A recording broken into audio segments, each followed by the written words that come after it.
Rafael Hernández Flores es historiador por la Facultad de Filosofía y Letras de la Universidad Autónoma de México, UNAM, maestro y candidato a doctor en estudios mesoamericanos por la misma unidad académica. Ha participado en conferencias y cursos, talleres en diversas universidades e instituciones de México, en Centro y Sudamérica, con trabajo sobre pueblos indígenas. Ha sido consultor en temas históricos para la radio, televisión y teatro. En el ámbito de la literatura escribe narrativa y ha dirigido talleres de creación como divulgador. Actualmente publica artículos en torno a la religiosidad popular. Entre sus trabajos como historiográficos podemos mencionar artículos, el título de la casa del Ixquín Nejaib, un documento maya de la época colonial, el papel del clero en América Central, y coautoría conjuntamente con mi persona, Guatemala en el contexto de la Guerra Fría, campo de experimentación y semillero de movimiento anticomunista. Es autor del libro La Protectoría de Indios en el siglo XVI, en el año 2010, Mesoamérica, una mirada a través del tiempo en el año 2012 y Entidades Sagradas del Universo Maya en el año 2018. Su labor de investigador lo ha llevado a desarrollar trabajo de archivo etnográfico en diversas regiones e instituciones de México, y Guatemala y España. Ha sido colaborador de proyectos del paisaje posclásico, caracterización y percepciones desde el Valle de Jovel, dirigido por la doctora Marie Fulbert, en el Instituto de Investigaciones de Filologías de la UNAM, y del Seminario sobre Conquista y México y Noticonquista, dirigido por el doctor Federico Navarrete, del Instituto de Investigaciones Históricas de la UNAM. Desde el año 2007 se ha desempeñado como docente e investigador de la UNAM y Palabra del Clío. Actualmente dirige el proyecto Casa Bactún, una consultoría que es dedicada al arte.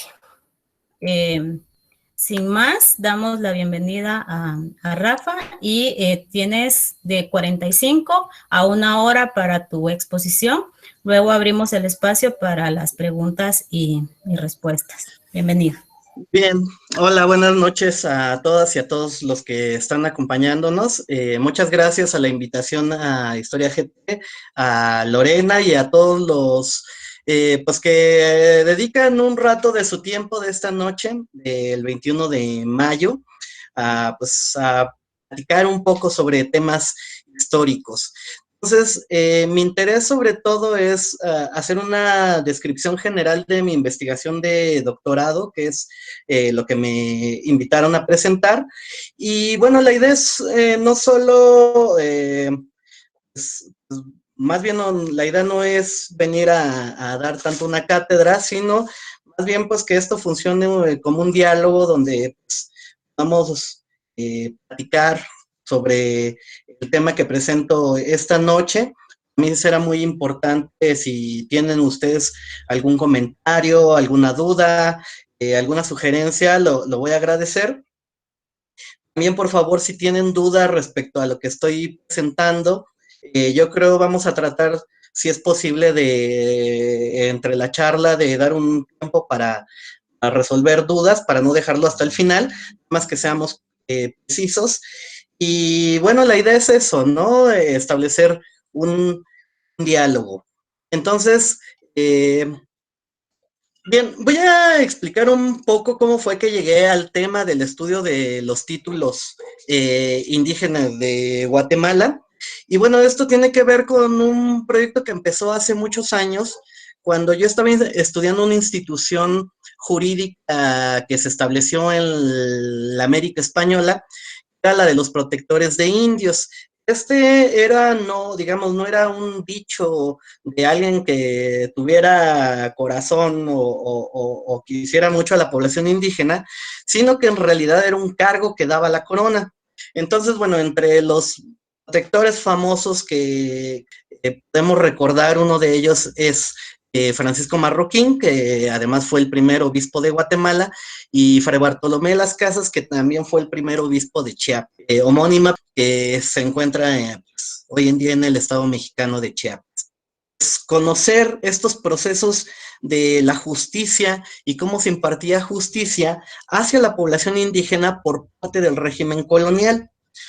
Justo cuando estudiaba estos temas, me empecé a preguntar, bueno, si los indígenas no habían hecho nada en este tiempo, ¿verdad? Si solo se habían quedado cruzados de brazos, como es una imagen que generalmente se nos retrata la población indígena desde la conquista hasta nuestros días. Y bueno, pues a mí me llamaba la atención qué habían hecho la población en general nativa americana respecto a estas instituciones, cómo las habían acogido, cómo habían participado de los regímenes de justicia durante, a partir del siglo XVI. La respuesta la tuve en el año 2010, cuando yo me encontraba haciendo la maestría en el posgrado en estudios mesoamericanos en la UNAM. Durante ese año visité el Archivo General de Centroamérica y bueno, gracias a la labor de varias personas que laboran ahí, como el señor Jorge, que seguramente quienes hayan trabajado en el Archivo General de Centroamérica lo conocerán, y también por supuesto de Lorena, Miguel Coronado, fue como me fueron guiando y pude encontrar algunos documentos, ¿no? Sí, porque bueno, esto me parece importante aclarar siempre que, bueno, de entrada, de todo trabajo, siempre hay una colectividad, no es una persona única quien está desarrollando estas investigaciones. Entonces, bueno, durante este año de 2010 fue que encontré algunos archivos gracias a este apoyo recibido, y uno de ellos fue precisamente el título Nijaib, y que se encuentra en un legajo famoso, el 6074 del Archivo General de Centroamérica, donde hay no solo este es el único documento indígena, sino hay muchos documentos que están escritos en muchas lenguas indígenas. Recordemos bajo el distrito de la Audiencia de Guatemala estuvo gran parte de Centroamérica, incluyendo el estado mexicano de Chiapas, durante un tiempo la península de Yucatán y otros territorios. Entonces, documentos que se localizaron, que estaban escritos en algún idioma indígena, donde era la jurisdicción de la Audiencia de Guatemala, la juntaron en este legajo. Entonces, vale mucho la pena revisarlo para quienes estén pensando o buscando documentos en el archivo. Título Nijaib, y entonces empecé a hacer un estudio sobre el documento. Digamos, en términos formales era un estudio historiográfico, porque en ese momento yo pensaba que cualquier fuente de tradición indígena, pues podíamos aplicarle los mismos, la misma metodología que aplicamos para estudiar documentos españoles o de tradición occidental. Y bueno, poco a poco mi sorpresa fue haciéndose mayúscula mientras estudiaba este documento, en el sentido que había partes que ciertamente tenían mucho sentido dentro del régimen colonial, dentro de la legalidad que había establecido ya a partir del siglo XVI, pero también había muchas otras cosas que, digamos, no tenían como mucho sentido que aparecieran en un texto que fueran a leer españoles. Una de estas características era que estuvieran escritos en una lengua indígena, lo por sí limitaba el número de españoles que podían conocer estos textos. Sin embargo, había traductores, por eso en la época colonial. Sin embargo, había otras cosas que tenían que ver con un discurso, que hacían parecer que más bien estaban hablándole o escribiendo a un público distinto, que no eran los españoles, sino que eran la gente local, en este caso de Guatemala, del occidente de Guatemala, gente que entendiera no solo la lengua quiché, sino además que entendiera un código de lectura quiché. Hasta ese momento, en el año 2010, entonces, fui desarrollando la investigación. En el año 2014 tuve una, es verdad, no mío, sino gracias a mi tesis de maestría, pude presentarla directamente en Momostenango. En el año 2014 fui al pueblo, yo me sentía, digamos, con una cuestión ahí moral, compartir pues, el trabajo que yo había hecho. También me interesaba mucho escuchar qué podía decir la gente local sobre estos documentos. Y bueno, la sorpresa para mí fue pues que la gente conocía la alcaldía indígena y la alcaldía de Momostenango, conocían los títulos, conocían parte del contenido, y a algunas de las personas que integraba el Cabildo me dijo que si no estaba interesado en conocer el pueblo de San Vicente Buena Baja, bueno, yo ya había leído el trabajo de Robert Carmack, donde señalaba en este pueblo, esta aldea de Momostenango, había una copia del título Nihaya, ¿no? Entonces, bueno, escucharlo directamente de alguien, pues a mí me interesó muchísimo, y bueno, pensé que era una buena posibilidad, que entonces había ahí una puerta abierta para transitar, ¿no? Entonces, esa fue precisamente la idea que yo tuve para ingresar al doctorado en el posgrado en estudios mesoamericanos. Fue en realidad una continuación de mi trabajo de maestría, solo que ahora, digamos, es un poco la idea que voy a ir desarrollando. En ese momento, claro, yo no lo sabía, lo empecé la investigación en el 2014, esta parte de la investigación, era tratar de entender el significado de estos documentos, ya no desde el punto de vista o de análisis de la historiografía o de alguna otra perspectiva metodológica, digamos, tuviera que ver con el estudio de los documentos con una metodología tradicional, sino que ahora el interés estaba centrado en tratar de entender estos documentos, pero desde el código cultural desde el cual fueron generados. Involucraba un montón de problemas, ¿no? De los cuales en los siguientes momentos. Justo también al momento de iniciar esta investigación, también me encontré con un paradigma que me parece muy importante y del cual quiero que podamos platicar, que tiene que ver con un cambio de paradigma en la visión sobre la historia que se ha narrado durante los últimos 500 años, ¿no? En el caso de México, desde el año pasado estamos conmemorando precisamente 500 años de la llegada de los españoles, el inicio de la guerra de conquista en este territorio del centro de México. Y bueno, durante muchos siglos o varios siglos, de la idea de que las fuentes propias para hacer historia o las únicas fuentes para hacer la historia eran las de la conquista, eran las fuentes escritas, ¿no? Y las fuentes escritas se conocieron durante mucho tiempo, eran particularmente las fuentes generadas por los españoles. Se ha trazado toda una genealogía muy clara de cómo en el caso de la historia de la conquista de México y la historia colonial e incluso nuestra propia historia, van teniendo un génesis que se remonta a las cartas de relación de Hernán Cortés, quienes se dedican a hacer historiografía, es decir, la historia de la historia que se escribe, han podido seguir muy bien esta línea, ¿no? Quiénes fueron leyendo a quién, cómo fueron discutiendo. Básicamente se partía de esta perspectiva cortesiana, ¿no?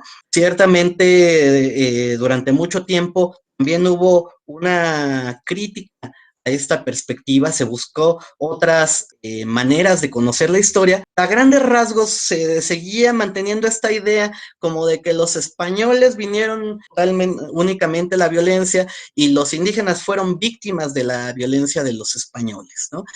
Como esta imagen que podemos ver aquí. Era un choque donde no había espacio para nada más que la violencia, ¿no? Esta idea se fue perpetuando, como que los indígenas se quedaron cruzados de brazos durante la guerra de conquista, durante la época colonial, durante los procesos de independencia, durante la formación de los estados nacionales, y todavía hasta nuestros días los estados nacionales, sean en México, sea en Guatemala, cualquier parte del mundo, la población indígena la siguen pensando como sujeta únicamente a las decisiones de alguien que toma las decisiones por ellos, ¿no? Entonces, bueno, esta idea de la pasividad indígena ha permeado muchísimo no solo en la manera como se narra la historia, sino en la interpretación que hacemos de estos procesos históricos. Entonces, bueno, aquí tenemos a Cortés. Sin embargo, también desde hace algunas décadas, bueno, ya también tiene algún tiempo, medio siglo, muchos investigadores empezaron a cuestionar esta perspectiva o esta narrativa única de la conquista, de los procesos de conquista en Mesoamérica, ya no solo hablando de México, sino había que ver otras narrativas sobre esta conquista. Si íbamos a tratar de ver otros puntos de vista, pues había que recurrir a otras fuentes, ¿no? Entonces, esas fuentes implican ciertas complejidades, ¿no? Entonces, aquí en la imagen estamos viendo el lienzo de Cuauhtémoc. A los que no lo conozcan, es un documento que fue elaborado ya en la época colonial y que narra la conquista de Guatemala por los españoles. En particular se centra en la figura de Jorge de Alvarado, hermano de Pedro de Alvarado, pero lo importante de esto es que en muchas de estas narrativas los indígenas no están cruzados de brazos, sino que van a participar. En este caso de Cuauhtémoc, la narrativa va precisamente en el sentido los indígenas aliados que fueron como conquistadores, ¿no? Desde bueno, esto llevó a revisar otras fuentes y entonces la narrativa que teníamos de la conquista era muy distinta a la de estos indígenas que se habían quedado cruzados de brazos durante una larga parte de su historia y empezaron a aparecer como los grandes protagonistas de los movimientos históricos. Pero, como decía hace rato, todo esto implica una problemática, es el cómo abordar estas fuentes, ¿no? Estas fuentes que en un principio no se consideraban históricas, relegadas con otros títulos, ¿no? A mí me sorprende incluso que en Guatemala este tipo de documentos se les siga llamando etnohistóricos, ¿no? Una maestra, ¿no? Y también uno de mis tutores, ¿no? Los documentos etnohistóricos no existen. Hay documentos históricos en todos los sentidos. Lo que cambia es la metodología abordar estos documentos, ¿no? Ahí sí la etnohistoria, lo que hemos llamado como etnohistoria, ha generado una metodología particular, pero eso no significa que estos documentos sean tampoco, no compartan ninguna de las características de las fuentes que sí denominamos plenamente históricas, ¿no?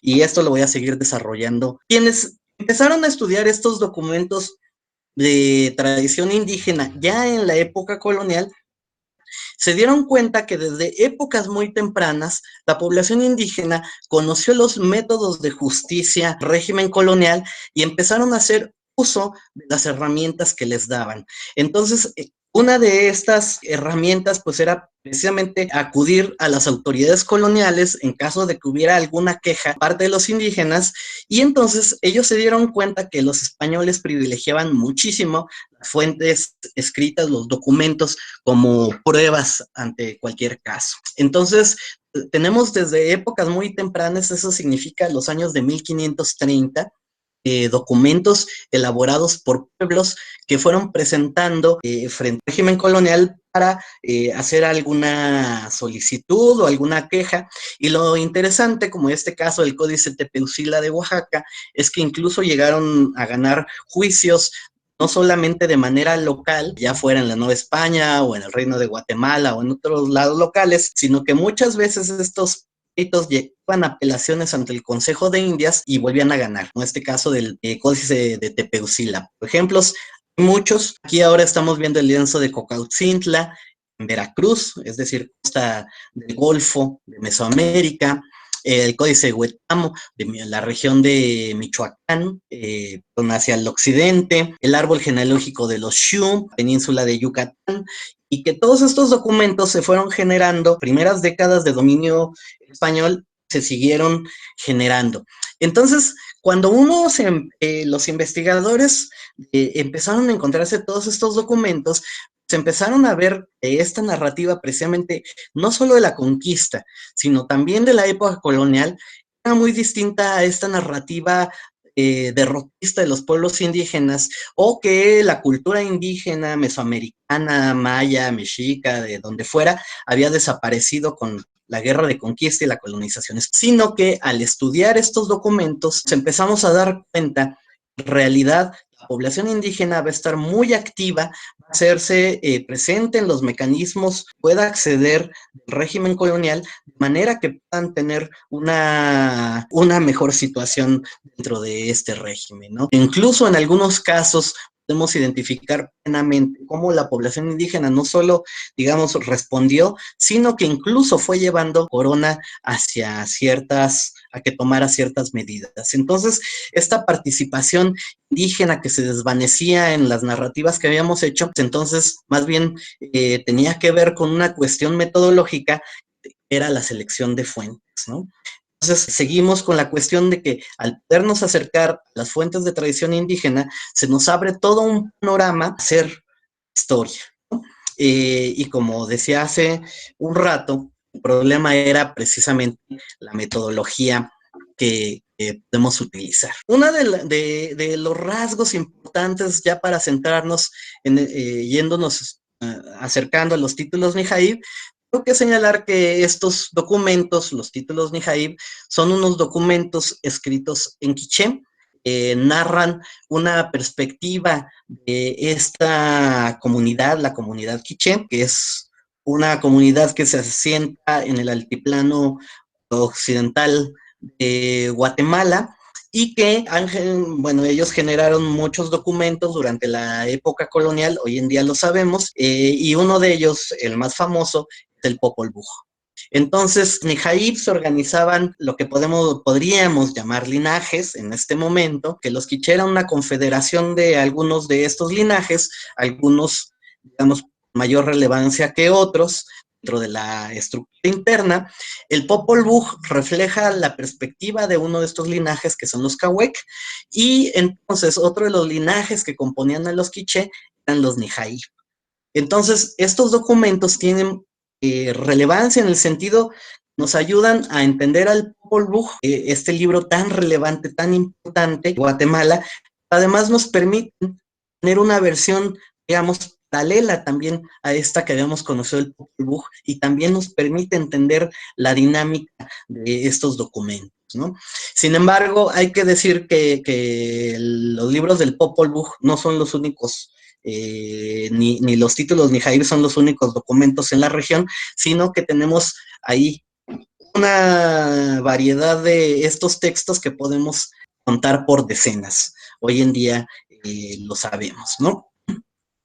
Y además, bueno, interesante resulta que en particular de los títulos Nijaib existen varias copias, ¿no? Varias copias que a uno le empiezan a intrigar y uno empieza a preguntarse cuál es la relación que existirá entre estos diferentes documentos. Estas fueron algunas de las preguntas con las que yo empecé la investigación. Bien, aquí tenía algunas cosas sobre la escritura, ya lo mencioné, la escritura siempre se ha considerado o privilegiado como un elemento cultural avanzado, y otras culturas se han visto, digamos, como menos por no tener escritura. De hecho, hace unos días escuché algo que a mí me hizo mucho ruido, ¿no? Y que probablemente habrá manera de discutir. Era una idea del siglo XIX que señala que la historia se elabora únicamente con documentos, ¿no? Entonces, bueno, sabemos que esta definición fue hecha desde el punto de vista europeo, y que si la seguimos al punto, así al pie de la letra, entonces nos vamos a topar con que prácticamente nomás los europeos o quienes siguen su tradición cultural son pueblos con historia, porque son los que generan documentos, ¿no? Pero bueno, también los árabes, los chinos, desde muchísimo antes Occidente se desarrolló la escritura, y bueno, todos estos pueblos tienen maneras de hacer historia.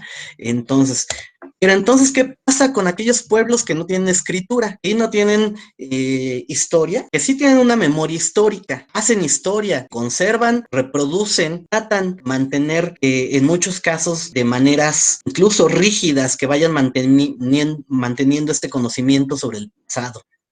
Por otra parte, y eso lo sabemos, una fuente escrita de ninguna manera asegura la imparcialidad. Entonces, habría que cuestionar este paradigma de que la historia solamente se hace con fuentes escritas. Además, si nos enfrentamos con fuentes escritas que no podemos leer, pues peor la cosa, ¿no? Entonces, yo creo que ya no podemos seguir pasando de largo haciendo como que no existen estas otras maneras de hacer historia, y que la única es con documentos de archivo, ¿no? En el caso de Mesoamérica, como hace rato señalé, por todos lados se veía generando los pueblos indígenas, y que entonces cada una de estas maneras de vivir en los códices, de narraciones que tenían los pueblos, incluso hay que señalar muchas veces los religiosos o la gente los españoles, se nutría de estas historias que incluso eran orales, las escribían y hoy en día son la gran fuente para nosotros, ¿no?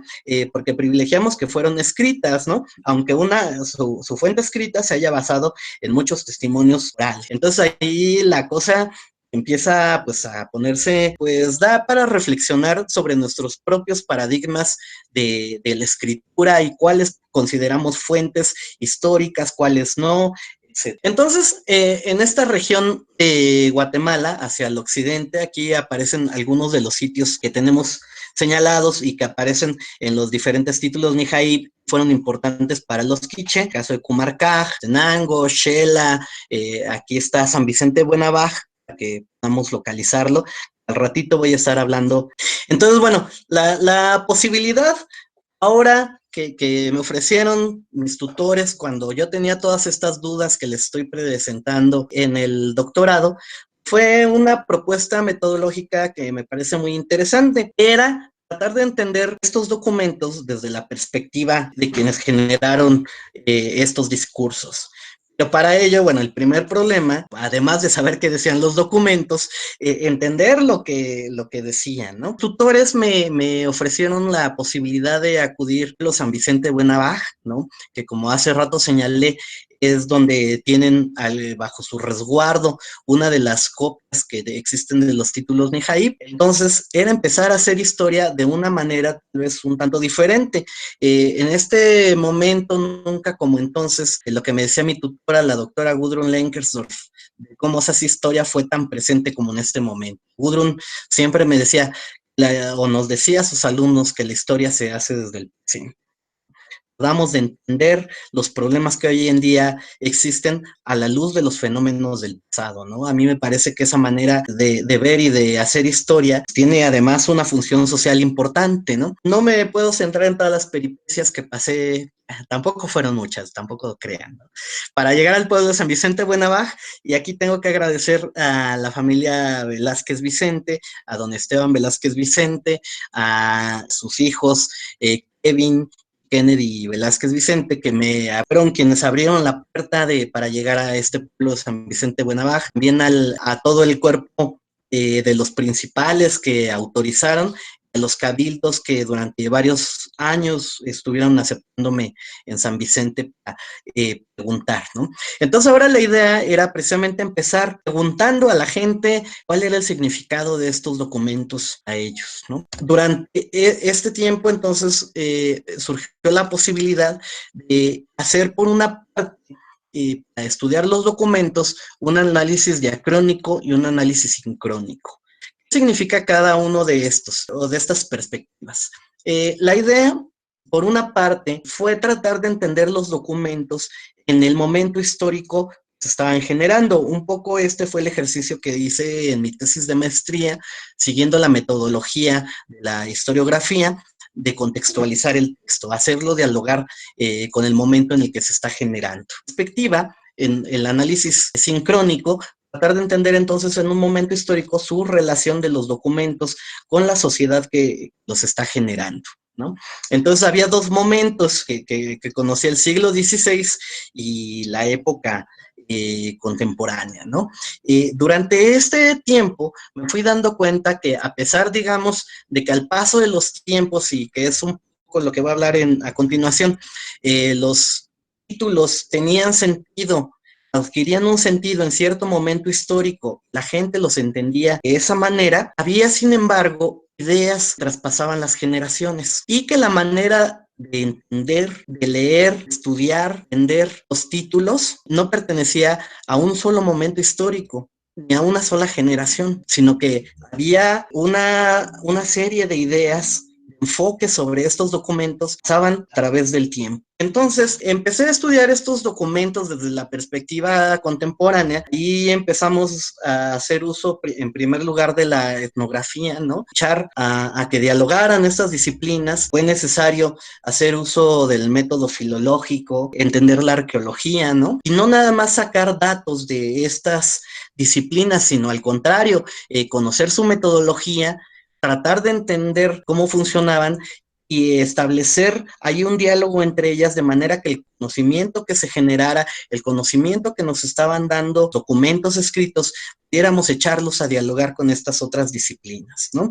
A mí me parece que este método, aunque hay quien lo ha definido como la etnohistoria, yo siempre señalo que yo estoy haciendo historia sin más y que esta metodología, la historia podría ser útil, podría ocuparse para otros momentos históricos, para entender otros procesos donde, digamos, los personajes, los sujetos de la historia, ya no solo son las personas que siempre han escrito, sino también el grueso de la sociedad que muchas veces no ha tenido voz dentro de las narrativas de los procesos escritos. Entonces, este diálogo me parece fundamental que estemos ahí generándolo, tratar de entender entonces fenómenos culturales del pasado. Entonces, esto me llevó en un momento a dividir en tres grandes partes la investigación, bueno, en varias partes importantes, y todas ellas, la idea era generar un conocimiento inductivo. ¿Esto qué significa? Ciertamente hay una serie de ideas teóricas, ¿no? Uno lee autores que, como decía uno de mis maestros, el doctor José Alejos, ¿no?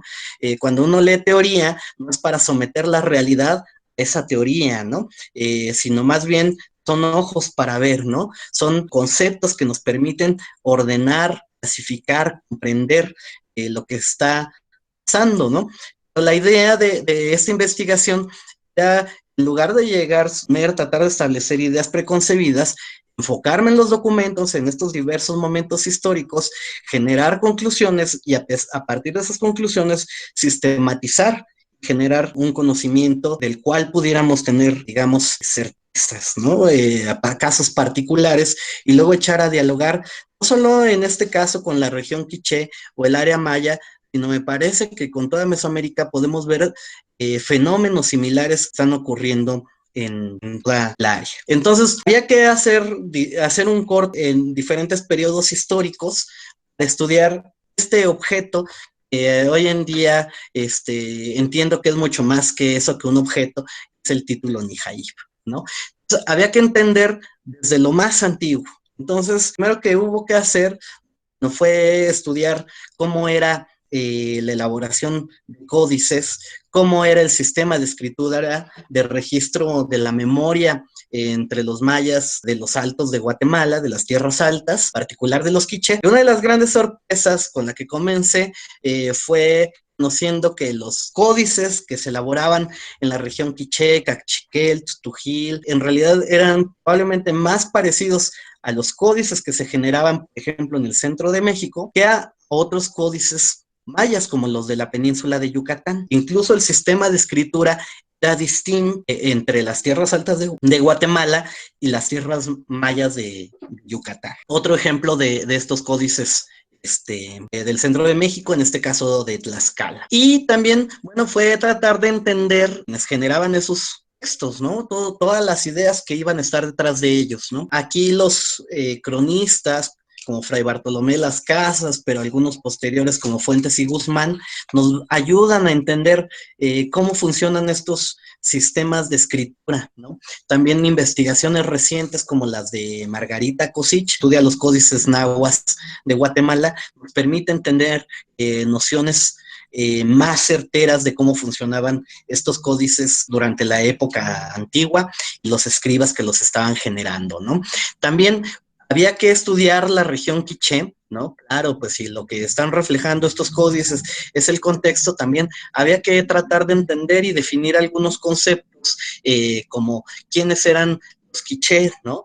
Quiénes eran los cachiquel, quiénes eran los tutujil, los mam, etcétera, ¿no? Y grandes sorpresas también nos llevamos al entender que estas denominaciones no se refieren a glotonimias, es decir, no todos los quiché eran gente hablante de quiché, no todos los que hablaban este idioma pertenecían a esta comunidad, sino que entonces nos estábamos enfrentando a pueblos o comunidades multilingües con diferentes formas de gobierno muchísimo más complejas de lo que habíamos pensado y entendido. Y en el caso particular de los quiché, fue importante estudiar una institución que es el Chinamit. El Chinamit, pues, es una de las estructuras sociales, pero también políticas que existieron en la época antigua. Muchas de ellas se mantuvieron o tuvieron que reorganizarse durante el siglo XVI a partir de la readministración de la colonia. Entonces, esta institución, el Chinamit, fue cambiando al paso del tiempo. Pero el momento en que se escribían estos documentos, estos códices antiguos, también era importante entender este concepto en la medida en que gran parte de la narrativa se refiere no solo a las aventuras, sino también a los conflictos no refiriéndome necesariamente a algo negativo, ¿no? Sino cosas que se tienen que resolver, los quiché, ¿no? Entonces, bueno, hubo que estudiar este momento histórico y precisamente a partir de ello, pues varias lecciones nos quedaron para entender qué era lo que pasaba ya durante la época colonial, ¿no? Aquí he utilizado yo la palabra título en el sentido que es una palabra que los propios documentos generados en el caso de Guatemala es una palabra utilizadísima, título, con la cual los propios los mayas definieron a sus documentos. Es interesante porque, como ustedes podrán notar, la palabra título es una palabra de origen español, todo documento con algunas características específicas. Particularmente estos títulos sirven ya sea para darle una dignidad a una persona o también para reconocer cierto territorio, ¿no? Son los famosos títulos, ¿no? Dentro de la tradición española, estos títulos, por supuesto, tienen una serie de características muy particulares, ¿no? Imagínense como cuando hoy en día nosotros nos piden alguno de los documentos oficiales, ya sea de nacimiento o de boda, o nuestro certificado de que concluimos el bachillerato o la universidad. Todos esos documentos tienen que tener ciertas características que los hacen documentos oficiales. Y entonces nosotros vamos muy contentos señalando cuál es nuestro título, que aparece nuestra foto, aparece el sello correspondiente y la firma del rector de la universidad o lo que sea necesario, ¿no? La cuestión aquí es que los títulos de tradición indígena, pero muchas veces no se adecúan necesariamente al formato, a la forma, al contenido. ¿Por qué? ¿Por qué creen? La razón es que en el caso de los pueblos quichanos, tenían una tradición escrituraria muy importante, muy relevante, que se remontaba siglos en el pasado y que tiene que ver con las características de los documentos que acabo de señalar. Entonces, los títulos que se generaron durante el siglo XVI, en realidad es una mezcla muy interesante de dos tradiciones escriturarias, una parte la quiché y otra parte la española. Entonces, los documentos que se empezaron a generar en esta época, en el siglo XVI, estos títulos, digamos, no van a responder al paradigma así formal de, como decían que debían de ser los títulos dentro de la tradición española, porque integraban elementos a que estos títulos no solo fueran legítimos. Por ejemplo, si era el título en este caso del señor Izquini Jaib, él quiere dejar claro a los españoles por qué él es el señor legítimo de Momostenango, pero añade otras partes que también a él le importa decirle a la gente de sus pueblos, a la gente de pueblos vecinos, que él es el señor legítimo, no solo para los españoles, sino también para la población quiché. Entonces, el resultado de estudiar estos títulos, época antigua, del siglo XVI, empieza a haber una serie de cambios, ¿no? Estos de los documentos no se mantienen iguales y que de hecho es una de las características más importantes de los artefactos culturales o de la cultura. Si no cambian, no se adecúan a los nuevos tiempos, muy probablemente desaparezcan. En este caso, la tradición escrituraria quiché se va a mantener gracias a que se va a adaptar, se va a mezclar con la tradición escrituraria castellana. Entonces, estudiando precisamente este momento, voy a hacer aquí una pequeña digresión, porque voy a contar de cómo un día, mientras estaba escribiendo la tesis y estaba desarrollando todas estas ideas que les estoy compartiendo, pues de pronto me enteré que había otro investigador que estaba estudiando los títulos Nihai y que además había sacado recién una publicación al respecto. Este investigador se llama Carlos Freddy Ochoa, ¿no? Y fue una tristeza muy grande cuando recibí su libro, y peor aún cuando me di cuenta que era un libro muy bien hecho, ¿no? Entonces, pues bueno, yo dije, ya, ¿qué más digo, no? Al rato voy a decir que era lo que más dije, ¿no? Afortunadamente con este investigador nos hicimos buenos amigos, y una de las cosas más importantes que yo le aprendí a Carlos Freddy y que le agradezco y que por eso en este momento lo señalo, es que me ayudó a entender que estos documentos, los títulos Nihai, no son solo de esta región, sino que tenemos en toda, perdón, no solo son particulares de Buenabaj, sino que están en una relación con otros documentos, ¿no? Sí, entonces que hay una constelación de documentos generados en el siglo XVI que están dialogando entre ellos, ¿no? Entonces, esta idea fue muy importante. Mi tutor, Subasa Okoshi, él se dedica a estudiar los títulos de mayas, pero de la península de Yucatán, había podido trazar una serie de constelaciones políticas a partir de entender las relaciones que existían entre los diferentes documentos que generaron los mayas de Yucatán. Entonces, mis otros tutores, el doctor Federico Navarrete, había hecho precisamente esto, echar a dialogar los diferentes documentos del centro de México, y mi otra tutora, la doctora Marie Fulbert, con ella hemos estado desarrollando este mismo trabajo de echar a dialogar los documentos en el caso de Chiapas, ¿no? Entonces, la idea fue precisamente tratar ahora de entender el siglo XVI, ¿sí? Estos documentos, cómo van a estar dialogando por una parte con el régimen colonial, ¿no? Están escribiendo para los españoles, para que los funcionarios sepan por qué, en este caso del título Nijaib, el señor Isquín Nijaib, don Francisco Isquín Nijaib, es señor legítimo. También es muy importante lo que diga las otras entidades políticas, ¿no? Forman parte de la Confederación Quiché, del gobierno antiguo, y también importaba que dijera la propia población local, ¿no? En el caso de Momostenango. Entonces, se abren varios niveles de lectura, de interpretación de estos documentos, porque entonces hay que entenderlos desde la perspectiva castellana, del derecho castellano, ¿no? Son documentos perfectamente legítimos y que fueron utilizados en el siglo XVI, que tuvieron éxito, pero también están dialogando la población che, en este caso. Una de las diferentes versiones de estos documentos que es el título Nijaib, y que estamos viendo la versión que se conserva directamente en el pueblo de San Vicente Buenabaj.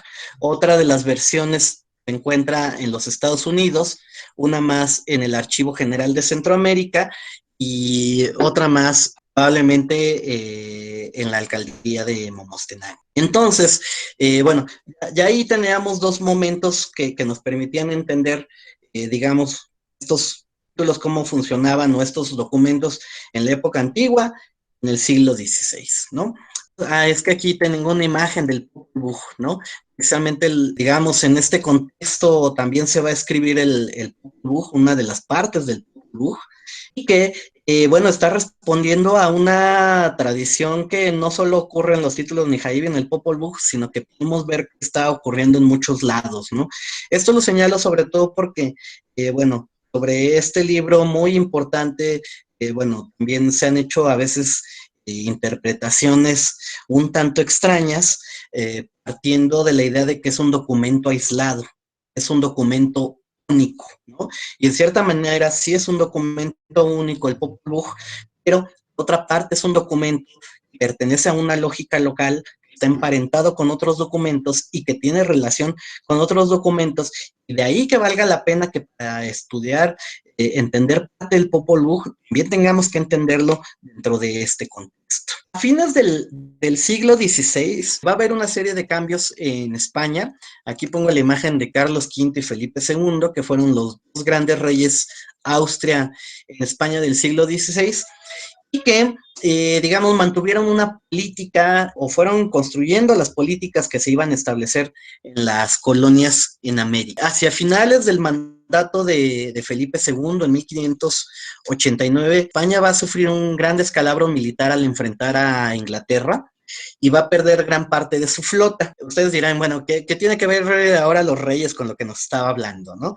Tiene mucha relevancia porque Felipe II, para volver a rearmar su flota marítima y sobre todo defenderse de los corsarios ingleses o franceses o holandeses, necesitaba barcos que dieran protección, todos los barcos que transportaban materiales y muchas otras cosas hacia Europa. Cuando pierde esta guerra Felipe II, él va a tener la idea que para volver a rearmar su flota es necesario conseguir recursos. ¿Y de dónde iba a conseguir esos recursos? Pues aquí ocurre un proceso que va a ser un parteaguas durante la época colonial y que me parece que va a ser el inicio de muchos de los conflictos que incluso hasta nuestros días llegan, ¿no? Porque Felipe II tuvo la feliz idea de que para obtener esos recursos había que dar títulos de propiedad de la tierra, cosa que no se había hecho. La corona española había evitado a toda costa que la gente tuviera tierra, incluyendo a los españoles, sobre todo a los españoles, porque no querían que se reprodujera el régimen feudal del cual estaban saliendo, ¿no? La gente, los pueblos ciertamente se les reconocía sus tierras, pero si un particular quería comprar tierras, dicen las leyes por las cuales hizo esta recopilación de dinero, si alguien tenía de manera incluso ilegítima las tierras, mediante una breve composición, es decir, un arreglo con el Estado, se podía hacer acreedor legítimo de las tierras, ¿no?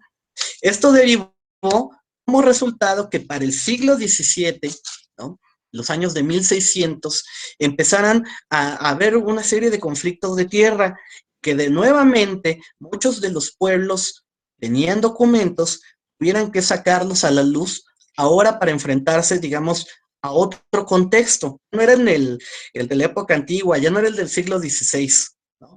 Ahora era otro momento en el cual, digamos, el máximo problema era demostrar la posesión legítima de la tierra, ¿no? Y entonces, en el caso del pueblo de San Vicente Buenavaj, ellos siguieron escribiendo su documento, sus títulos, retomaron los títulos antiguos, los utilizaron como prueba de su legitimidad del siglo XVII, pero entonces lo que hicieron fue añadir documentación que se iba generando durante la época.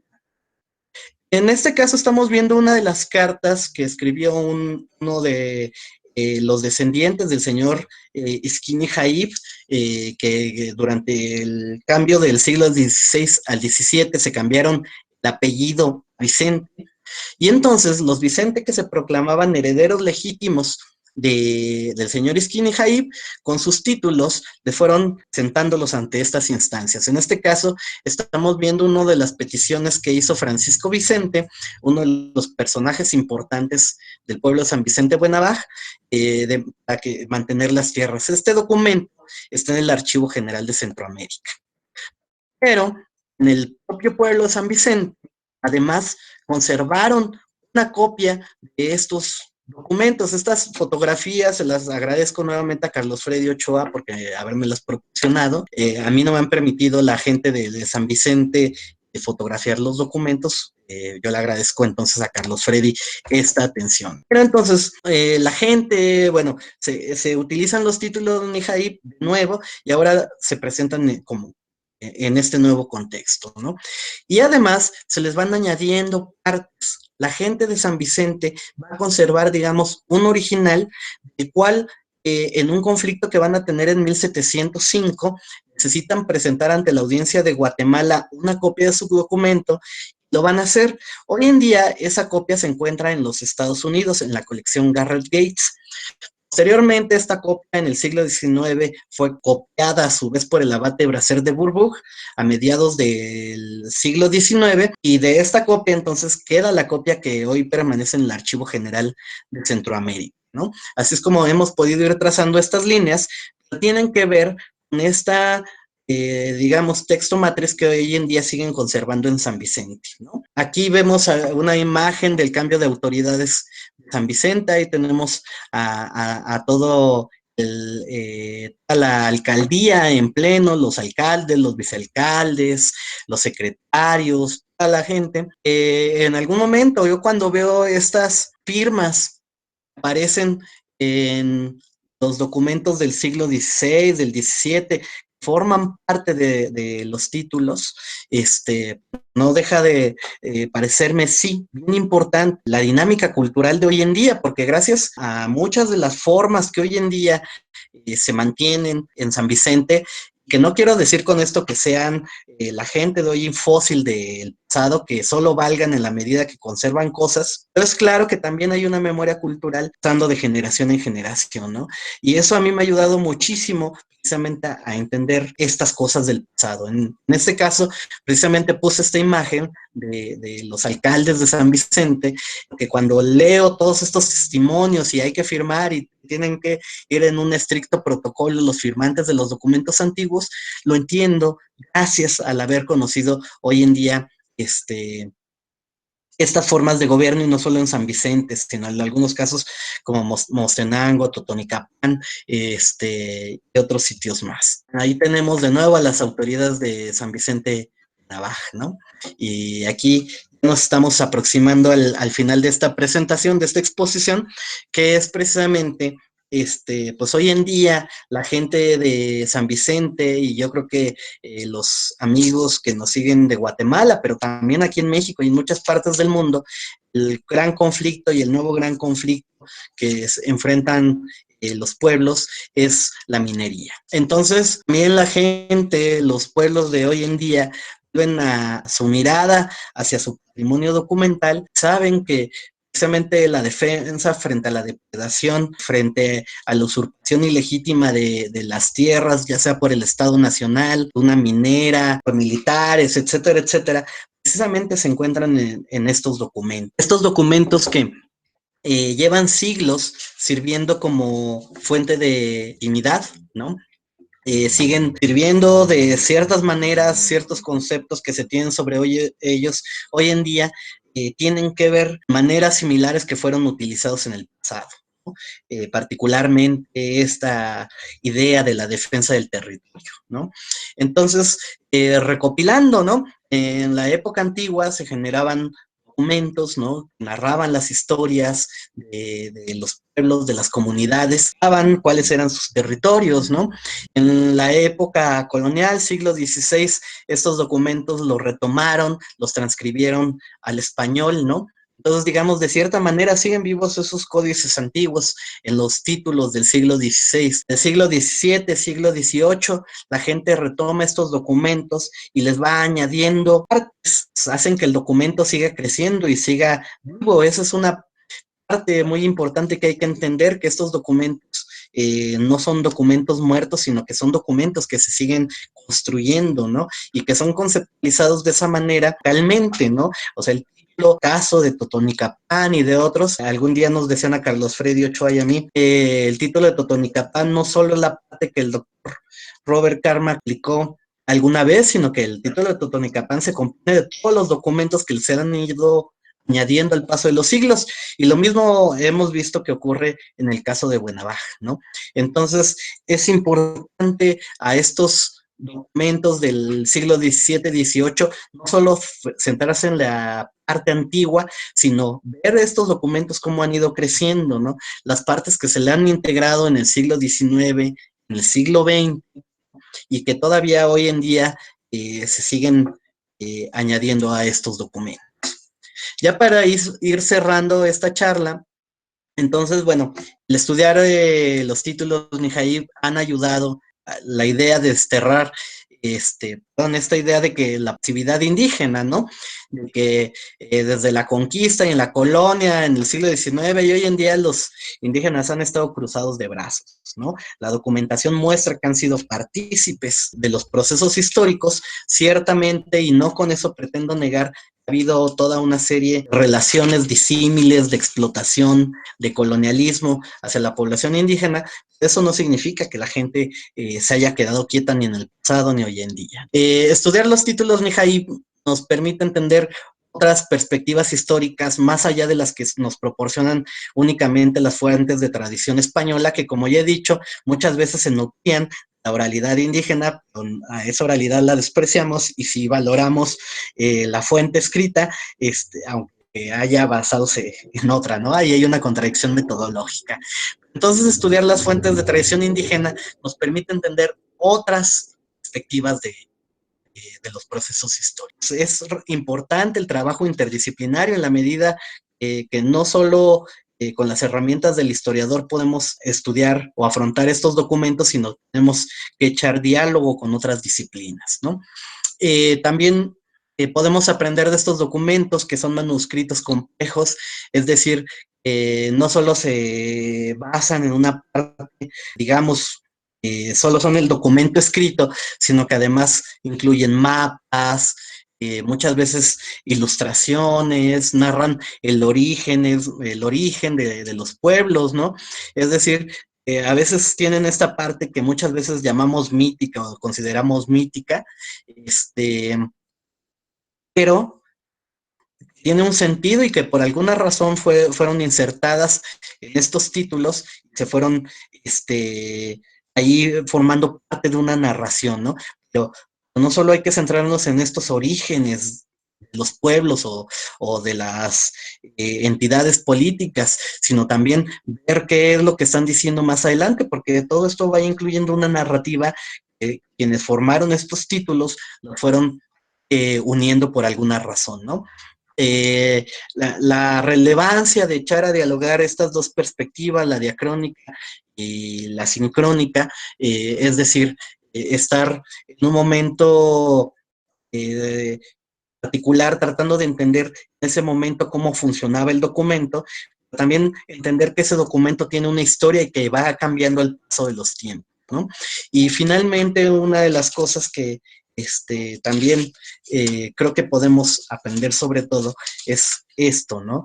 Hay otras maneras de hacer historia, de pensar la historia y que ya no historia como disciplina, no como la forma que los historiadores construimos la narrativa del pasado, sino la gran historia como se piensa, ¿no? A los pueblos mayas, para las comunidades mayas, para las comunidades también que no son indígenas, en todos lados hay una memoria histórica y creo que muchas veces los historiadores tendríamos que acercarnos a estas otras maneras de narrar la historia, ¿no? Así como seguimos a grandes historiadores que han marcado escuelas historiográficas, creo que también cuando nos acercamos a los pueblos, a la gente de nuestros barrios, vivimos en la ciudad, vemos que hay una manera de hacer historia, una manera de pensar el pasado, ¿no? De concebir el ayer, nuestro papel en el devenir como personas, como humanos. Esas otras maneras siempre las dejamos de lado, pero están ahí y están compartiendo y dialogando con nosotros, ¿no? ¿Cuántos de nosotros con ahora la pandemia, con todos estos temas, hemos hecho una manera ahí distinta de concebir la historia que no tiene que ver a veces con nuestros postulados académicos? Quiero agradecer mucho a mucha gente que ha estado detrás de esta investigación, no solamente los investigadores que me han guiado en este trabajo, sino también a mi familia, a la gente que hemos ido conociendo a lo largo de estos años en Ximuleu, allá en Guatemala, también a las diferentes alcaldías, parcialidades, a los principales que han abierto las puertas de sus comunidades para que podamos entender, estudiar estos documentos. Sibalaj Mantiosh, muchas gracias. Muchas gracias, Rafa, por compartir tu investigación, tu conocimiento, enseñarnos esa historia subalterna que está ahí. Muchas veces no se toma en cuenta, como lo dices, por la gran historia. Y esa visión desde los manuscritos indígenas, desde nuestros pueblos, cómo se ha concebido y cómo se mantiene todavía, y qué es esa historia viva, esos sujetos sociales tan importantes que están acá. Abrimos ahora el espacio para preguntas y luego vemos las del chat también. Buenas noches, soy Samuel Morales. Agradezco la invitación a mi amiga Neseli. Yo tengo una pregunta respecto de la cuestión lingüística. ¿Qué tanta mezcla entre el modo de la lógica de nuestros pueblos originarios y la lógica de redactar la historia occidental se han mezclado? ¿Cuánto ha influenciado una a la otra? ¿Y qué tanto se puede deconstruir todo eso para finalmente dejar como que un modo lógico de pensar? Porque, por ejemplo, hay muchos términos que se utilizan en la historia que realmente al final son términos occidentales, hasta donde uno lo ve. Y cómo hacer para que una propuesta mesoamericana, en este caso, surja, pero también ya con presupuestos y con terminología, inclusive, si se puede, muy propia de nuestros pueblos. No sé si me di a entender. Sí, claro, me acordé de aquí que en México que ahora están al subsecretario de Salud hace unos días le preguntaron que cuándo iba a acabar, cuándo íbamos a regresar a la normalidad, ¿no? Y él respondió que probablemente nunca, ¿no? Entonces, creo que algo así tendría que responder, ¿no? Veo muy difícil en algún momento separar otro tipo de conceptos, ¿no? De las lenguas mayas, ¿no? De entrada, es la evolución natural de las lenguas. Todas las lenguas del mundo están teniendo esa evolución. Y las lenguas que no han cambiado precisamente son las que desaparecen. Por ejemplo, ¿no? Yo preguntaría cómo decir internet en quiché o en otro chiquel, mam. ¿Cómo definiríamos qué palabra podríamos utilizar? ¿No? Hay quienes hacen neologismos, es decir, conceptos utilizando los conceptos y las palabras de la propia lengua, a generar conceptos similares, ¿no? Pero muchas veces en realidad son hasta más ficticios que utilizar propiamente los préstamos lingüísticos, ¿no? Entonces, además hay un proceso ahí más complejo, porque muchas veces algunos de estos conceptos, como rey, que aparecen en los documentos del siglo XVI, no tienen el carácter de la palabra rey para los españoles. ¿Qué significa esto? Que lo que están haciendo es que el préstamo lingüístico de esta palabra le están introduciendo dentro de una lógica, ¿no? En este caso de las lenguas mayas, ¿no? Entonces, a veces esta cuestión de retomar conceptos puede ser engañosa, ¿no? Porque se están incluyendo dentro de otro sistema lingüístico, pero no se están incluyendo con el valor original que tenían, ¿no? Dentro de la lengua la prestó, sino que la están agarrando y le están metiendo en el sentido de la lengua local. Por ejemplo, ¿no? A lo mejor de esto luego podría haber un debate importante, ¿no? Por ejemplo, la palabra chinamit, esa no es una palabra quiché. Ahí una parte de mi investigación, desarrollo, el estudio de esta palabra, probablemente venga del náhuatl, ¿no? Pero curiosamente, en los diccionarios de náhuatl de aquí del centro de México, de otros lados, no aparece el concepto chinamit como se está utilizando en el caso de los quiché. Eso significa que el préstamo lingüístico se está entendiendo dentro de una lógica, o sea, se está trayendo, pero va cambiando de significado, ¿no? Ahora, regresar a las lenguas que se hablaban en el siglo XVI, me parece que puede ser muy complicado. Y finalmente lo que señalaría es que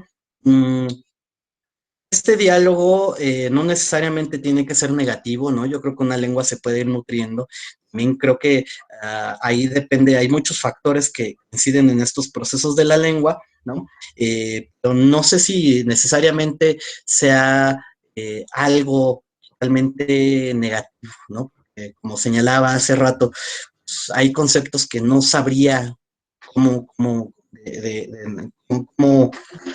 ¿cómo podríamos decirlos en las lenguas locales sin utilizar préstamos, ¿no? ¿Otra pregunta más de alguien? Mi nombre es Francisco y quisiera hacer una pregunta. Por ejemplo, he leído el libro del doctor Ochoa. Creo que yo soy docente y creo que es muy comprensible al explicarle a los maestros, a los estudiantes. No sé si habrá un material similar a esto. Lo otro es, en caso del escrito Nijaip, por ejemplo, en el sitio arqueológico de Gumarcaj, hay una área en el área oriente donde se encontraron estructuras, o sea, hay como un templo llamado Wilish. Entonces, ese centro se supone que es de ellos. ¿Cómo es que, mi pregunta es, ahí en Gumarcaj hay 4 pueblos definidos, por Sí. ejemplo, el Ajau Quiché, la familia Cahuec y Nijaip. Entonces, ¿hasta dónde, qué parte ellos gobernaban? Por ejemplo, Nijaip gobernaba Totonicapán, Quetzaltenango, o hasta qué lado gobernaban ellos en ese tiempo. Gracias. Una pregunta difícil, pero muy interesante. Bueno, parece ser que el caso de Cumarcaj era asiento, digamos, de los representantes de estas 4 diferentes chinamit, ¿no? Que son los Cahuec, los Nejaib, los Ajauquiché y los Aquij, ¿no? Entonces ellos tenían su representación, su casa larga, Cumarcaj, ¿no? Hay fuentes ya coloniales que señalan que incluso cada uno, bueno, la arqueología también nos lo ha mostrado, tenía, además de esta casa larga, que era una casa de gobierno, donde estaban los representantes de las diferentes entidades bajo la jurisdicción de una de estas casas. Entonces, además de esta casa larga, tenían bueno, lo que llamaríamos adoratorio, templo, ¿no? Y señalan que cuando uno de estos también tenía la fiesta, por ejemplo, de Avilish o de Tojil, los de las otras parcialidades no venían y no se integraban porque era en particular. Sin embargo, venía gente que se consideraba parte de estos chinamites que estaban fuera de Cumarcaj y que estaban pues ubicados en todo el territorio quiché. Había diferentes partes donde estaba ubicada la gente, entonces digamos, la cabecera la ubicaban en Cumarcaj. Algo así también sucede en el caso de Xinché. Digamos, ahí está el asiento de las cabeceras de gobierno y cada una de las diferentes cabeceras de gobierno va a tener un territorio desarrollado, ¿no? En el caso de los Nijaí van a tener varios territorios relevantes, ¿no? Como el caso de Momostenango, van a estar ahí en el gobierno. Al señor Nijaí, además de Isquín Nijaí, además de este territorio, se le va a dar el territorio de Palox, precisamente donde hoy en día estaría San Vicente Buenabaja, ¿no? Entonces, digamos, si podemos ahí, o si les interesa, podemos compartir materiales donde podamos estar un poco más desarrollado esta parte de más o menos qué territorios, digamos, estaban bajo la jurisdicción de quién, ¿no? Pensamos en el caso de Totonicapán, ahí los Cahuec tenían relevancia, en Santa Cruz del Quiché, en otros lugares, ¿no? Entonces, si quieren, bueno, yo espero que ahí esté mi correo, si no, ahorita lo paso, para que tengamos ahí un intercambio de bibliografía.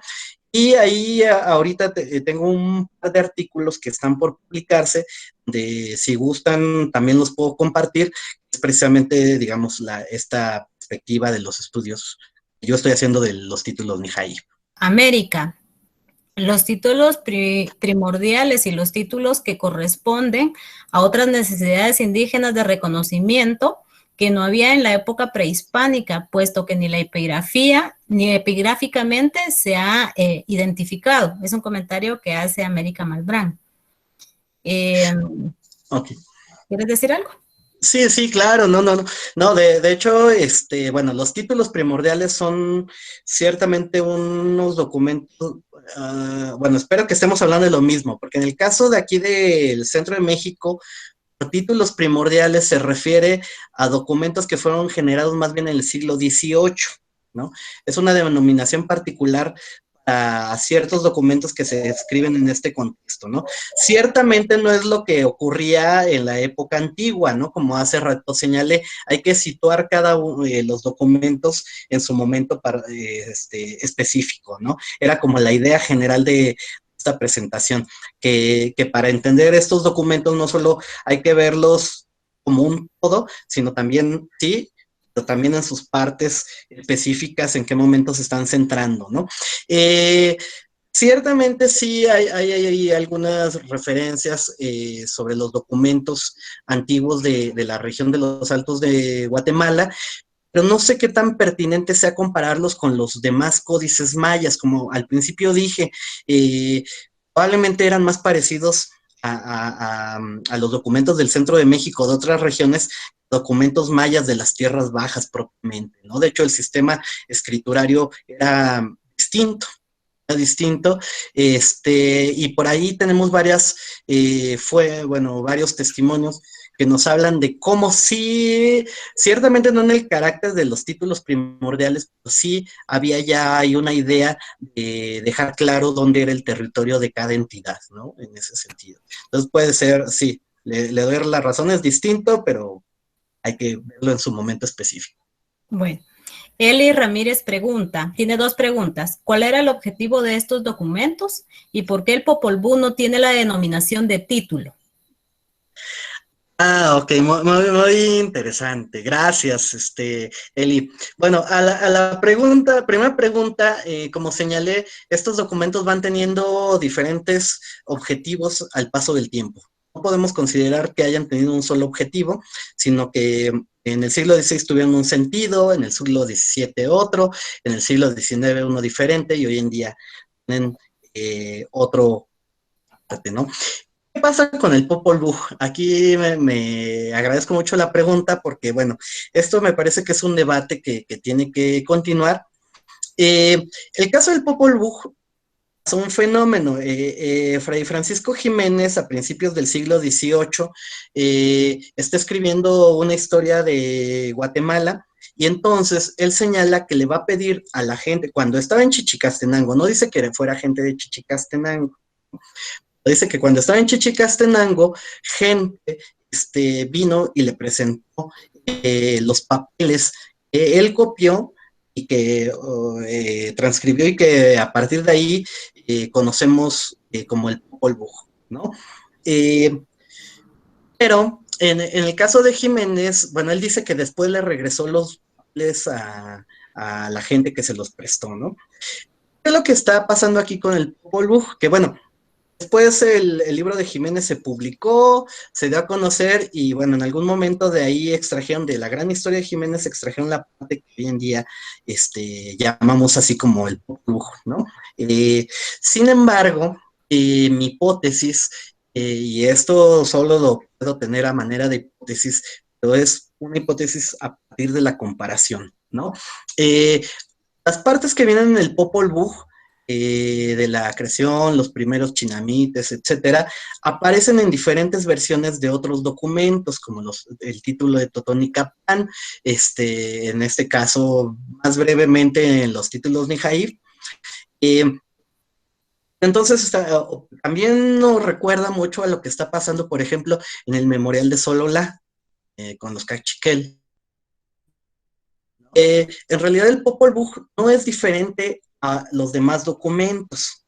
Lo que a mí me parece, a manera de hipótesis, es que ciertamente el Popol Vuh, solo conocemos esa parte porque fue la que precisamente dio a conocer Jiménez, ¿no? O se fue conociendo a partir de la obra de Jiménez. Sin embargo, sí, esos documentos que le prestaron muy probablemente eran similares a todos estos documentos que yo estoy señalando, ¿no? Y que si leemos el Memorial de Sololá, si leemos el título de Totonicapán, si vemos los títulos Nijair, pero todos los demás títulos que aparecen, la naturaleza es la misma. Empezar de los orígenes más antiguos, luego cómo van a llegar a un territorio, cómo van a obtener la jurisdicción de ese territorio, luego van centrándose ya en partes más específicas como genealogías, nombres de personajes, datos que nosotros llamamos propiamente históricos, ¿no? Pero lo que a mí me parece es que el Popol Vuh no tiene como razón, no habría razón para que fuera diferente a todos estos documentos. El problema, como hace rato señalé, es que solo nos centrábamos en esta parte o en estudiar esta parte, digamos, mítica o como querramos llamarle, muchas veces parece ser la más bonita, ¿no? Pero para la conceptualización local de la gente de Occidente, los títulos no solo corresponden a esta parte, sino también a todos los añadidos que se le van haciendo al paso de los años, y muchos de estos documentos son legales, ¿no? Entonces ya cuando uno ve esa parte, dice, ay, no, esto ya está aburrido, ¿no? Ya no lo voy a leer. Y bueno, en realidad muchas de las ediciones que conocemos de estos documentos antiguos, en realidad no solo conocemos la parte antigua, pero está incompleta esa parte, ¿no? Entonces, esa es mi hipótesis respecto al Popol Vuh, y como, digamos, lo que se conoció fue la parte de Jiménez, por eso no adquiere el nombre de título, ¿no? Pero yo estoy seguro que algún día vamos a encontrar estos documentos de donde se obtuvo la versión del Popol Vuh y que deben de estar bajo el resguardo de algunas de las autoridades, como ocurre en toda la región, ¿no? O sea, tenemos muchos ejemplos similares. De acuerdo. Tenemos otra pregunta acá.